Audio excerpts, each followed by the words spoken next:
আসসালামু আলাইকুম। সকাল সকাল খামারের মধ্যে আইছি। তো খামারের মধ্যে আইয়া প্রথমে আমরা যে খামারের পর্দা যেগুলা আছে তো পর্দা ওগুলা তুলিলাই। তোলার পরে আমরা দরজার সামনে তো টিন ওখান হরাই। তো হরানির পরে দরজা খুলিয়া আর কি ঘরের ভিতরে ঢুকি। আর আজকে আমরা সকালে এইখানে তেমন মেঘুক দিছে না বা মেঘ দিছেও না। তো আজকে সারাদিনও মেঘ দিছে না। তো যাই হোক তারপরে খামারের মধ্যে ঢুকিয়ে আমরা মুরগের বাচ্চাগুলা দেখলাম। তো এগুলা মাশাআল্লাহ আল্লাহ দিলে অনেকটা সুস্থ আছে। তো আপনারা সবাই দোয়া করবা মুরগের বাচ্চাগুলার লাগে। আর যেগুলার আর কি চকুর সমস্যা তো ওগুলাও আলহামদুলিল্লাহ বর্তমানে অনেকটা সুস্থ আছে। তো যাই হোক তারপরে আমরা যে পানির পাত্র যেগুলো আছে ওগুলা একটা একটা করে তুলি। তোলার পরে ওগুলা ফুরকিত লইয়া দেয়। ফুরকিত নিয়ে বালা করি সুন্দর করি পরিষ্কার করি। তো পরিষ্কার করিয়া ওগুলা আমি আবার আমরা যে পাইপ দিয়া যে জায়গাত পানি ভরি তো ও জায়গাত আনি আনিয়া পাইপ দিয়া ওগুলার মধ্যে পানি ভরিলাই। তো ভরিয়া আর কি ফ্রেশ পানি ভরিয়া সকালকুর মতো তারা ফ্রেশ পানি দিলাই। তো পানি দেওয়ার পরে আর কি তারা পানিগুলা খাইন। তারপরে আমরা খানি তুরা কমে গেছিল তো খানির পাত্রের মধ্যে খানি দেই। দেওয়ার পরে আমি একটি লুবাইয়া মুরগের বাচ্চাগুলারে দেখি তো তারা একটু শয়তানি কররা বা ফালাফালি কররা। তো যাই হোক তারপরে আমরা সকালকুর মতো বাড়াইয়া দেখি। তারপরে আবার আমরা দুপুরের টাইমে খামারের মধ্যে আই। তো খামারের মধ্যে আইয়া আমরা পানির পাত্র যেগুলো আছে ওগুলা তুলিয়া ফুরকিত নিয়ে বালা করি সুন্দর করি পরিষ্কার করি। আর আমরা এখানে কয়েকদিন তো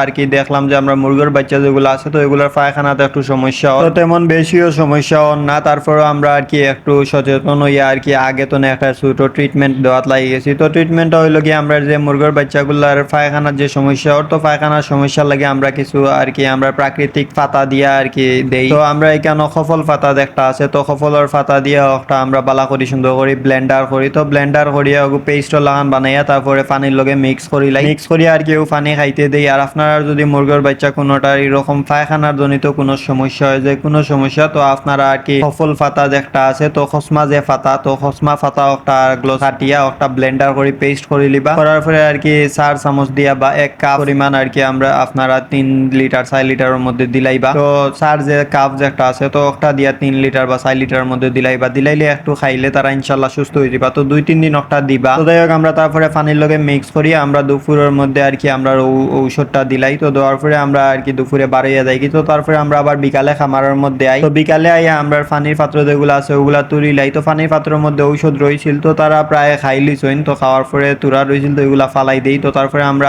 পানির পাত্রগুলা বালা করি সুন্দর করি পরিষ্কার করি। তো পরিষ্কার করে ওগুলার মধ্যে আবার আমরা ফ্রেশ পানি দেই। ফ্রেশ পানি দিয়া আমরা ওগুলা মুরগের বাচ্চাগুলারে দিলাই। তো তারা পানিগুলা খাই। তো যেহেতু পাতার পানি আমরা দিছিলাম তো এগুলা একটু কম খাইছেন। তারপরেও আর কি আলহামদুলিল্লাহ সবগুলা খাইছেন একটু একটু হইলো। আর একটু একটু খাইলেও আলহামদুলিল্লাহ কাজ করবো। তো যাই হোক তারপরে আমরা ফ্রেশ পানি দেওয়ার পরে এইখানে দেখলাম কয়েকটা বাটিত খানি কমে গেছে। তো আমরা খানিগুলা দিলাই। আর আপনারা যদি এরকম মুরগের বাচ্চাগুলার পায়খানা জনিত কোনো সমস্যা হয় তাহলে আপনারা সেম ভাবে সফল পাতা আর কি খসমা পাতা ওগু ফাড়িয়া আনবা আনিয়া ওগু ব্লেন্ডার করিয়া বালা করি একদম পেস্ট বানাই লিবা। বানানির পরে পানির লগে মিক্স করি দিলাইবা। তো 2-3 দিন দিবা। দিলে ইনশাল্লাহ মুরগের বাচ্চাগুলো সুস্থ হয়ে যাবো। এই সমস্যাটা যাইব কি। আর না আপনারা ডিরেক্ট পাতাও দিতে পারেন। তো পাতা তো পানির লগে মিক্স করে দিলে বালা কাজ করবো। তো যাই হোক আজকের ভিডিও আমরা অতটুকু। আপনারা সবাই আমরা লাগে দোয়া করবা। আমরা খামারের লাগে দোয়া করবা আল্লাহ তাআলা যেন আমরা খামারও বারাকা দান করেন। আর আমরা মুরগির বাচ্চাগুলা যেগুলো অসুস্থ আছেন ওগুলারে আল্লাহ তাআলা যেন সুস্থ করিয়া দিলেন। আপনারা সবাই দোয়া করবা। আমরা চ্যানেলটা সাবস্ক্রাইব করবা। আসসালামু আলাইকুম ওয়া রাহমাতুল্লাহি ওয়া বারাকাতুহু।